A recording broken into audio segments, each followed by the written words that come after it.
মানুষের হক আদায় করা ও কারো প্রতি জুলুম না করা। যারা অন্যের হক নষ্ট করে, জুলুম করে, তাদের মৃত্যু কিন্তু কঠিন হবে। রাসূলুল্লাহ সাল্লাল্লাহু আলাইহি ওয়াসাল্লাম বলেছেন, যে ব্যক্তি কারো হক নষ্ট করে মৃত্যুবরণ করবে, কিয়ামতের দিন তাকে সেই ব্যক্তির পাওনা দিতে হবে। আর এ ব্যাপারে আমাদের করণীয় কি? যদি কারো ঋণ বা হক বাকি থাকে, তা পরিশোধ করতে হবে। কারো প্রতি অন্যায় বা অবিচার করা যাবে না।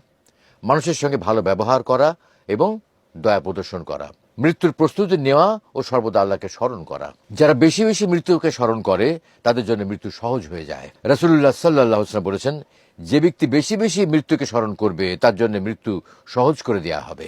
আমাদের করণীয় হলো প্রতিদিন মৃত্যুর কথা চিন্তা করা এবং এর জন্য প্রস্তুতি নেওয়া, কাফন দাফনের শিক্ষা নেওয়া ও জানাজা নামাজ পড়ার অভ্যেস গঠন করা, নিজেকে জবাবদিহিতার মধ্যে রাখা এবং সৎ জীবনযাপন করা।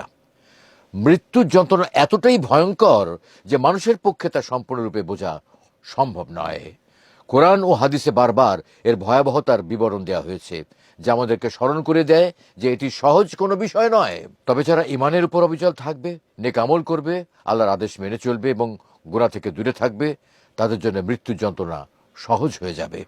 মৃত্যুর আগের প্রস্তুতি ও আল্লাহর দিকে প্রত্যাবর্তনই একমাত্র পথ, যা আমাদের জন্য এই যাত্রাকে মঙ্গলময় করতে পারে।